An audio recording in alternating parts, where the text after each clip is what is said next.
Good day, everyone. You're welcome back to Wanies Academy. Today in our biology class, we will be discussing the topic specialized cells and differentiation. At the end of the lesson, we'll be able to explain the concept of specialized cells, be able to describe the process of differentiation. What are specialized cells? These are cells that have been developed specifically to perform specific roles or functions in the body of organisms. They are specifically developed to perform special roles or functions in the body of organisms. While specialization allows for a cell to be more efficiently and effectively in its operation. It allows a cell to perform its function, its role or task more efficiently and effectively. Let's look into the various types of specialized cells. The first we'll be discussing about is the sperm cell. The sperm cell is produced in the testes. Now, in boys, the sperm cell is produced during puberty. This is when the secondary sexual characteristics in boys starts to manifest. So at puberty, sperm cells are produced.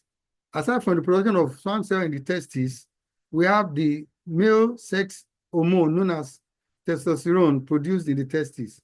The major function of the sperm cell is to fertilize the egg cell to form a zygote.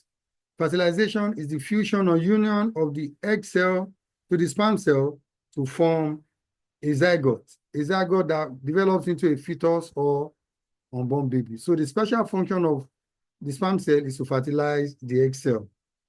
Another special cell is the muscle cell. The muscle cells are cells meant for contraction and movement. Bones cannot move. Bones in the body of vertebrates cannot move on their own. So muscles are attached by means of tendons to enable movement. So animals can move about by the function of the contraction and relaxation of the muscle cells. So the muscle cells are attached to the bones to aid movement in the body of living organisms. Movement is very important for organisms to get their food. They move for shelter, they move for safety, and they move to get what? Mates. Then we have the skin cell. The skin cell is another specialized cell. The skin cell performs three basic functions. Performs the function of protection, temperature regulation, and sensation. Now, irritability is the process where a living organism is able to respond to changes in its environment. So the skin enables an organism, basically, animals to respond to changes in the environment. They can respond to coldness, to heat, to temperature, to humidity, etc. They respond to all weather conditions. Now, the skin also aids the regulation of body temperature. Mammals, for example, humans, are known as poikilotherms. Poikilotherms are organisms that are able to regulate their body temperature. So the skin enables organisms to regulate the body temperature and enable the proper functioning of the body of the organism. The skin also protects the internal organs of all living organisms. It serves as a means of protection against external harm. Another important specialized cell is the blood cell. The blood cells are produced in the bone marrow of multicellular animals. Three special blood cells are produced in the bone marrow. The first is erythrocyte or red blood cell. The red blood cell has affinity to carry oxygen around the body. It contains hemoglobin, which traps oxygen and aids the transmission of oxygen around the body of what? Mammals. Now, oxygen is transported to enable gaseous exchange, which provides energy for the body. Now, the second important blood cell is the white blood cell. The white blood cells are responsible for the body defense mechanism. The white blood cell defends the body against harmful microorganisms. And the platelets, known as thrombocytes, are also responsible for preventing the excessive loss of blood during injury. So the blood cells are also special cells in the body of organisms. The last special cell is the nerve cell. We call it the nerve cell or the neurons. A neuron is the basic structural and functional unit of the nervous system. The nervous system is a system that aids the coordination of impulses in and out of body of organisms.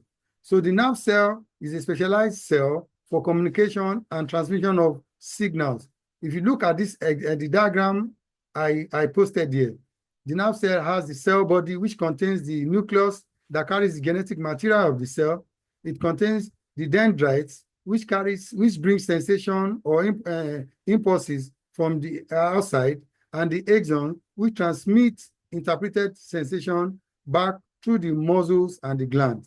So the nerve cell is another special cell which aids communication and transmission of impulses or messages around the body.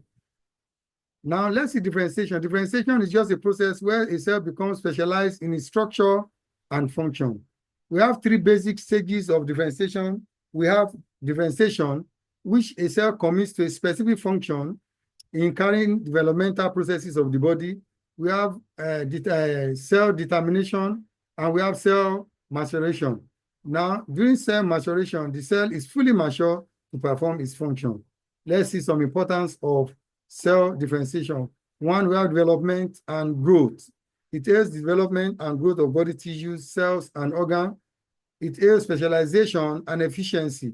When a cell is specialized to perform a function, it becomes efficient in performing that function. Then we have maintenance and repair of some worn-out tissues in the body.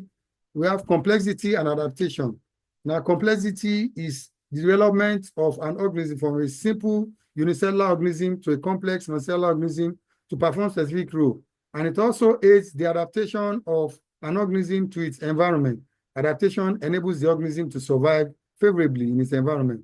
And then lastly, we have disease prevention and treatment, which we have spoken about in the function of the white blood cell. I hope you have learned something today. Please don't forget to hit the subscribe button. Bye.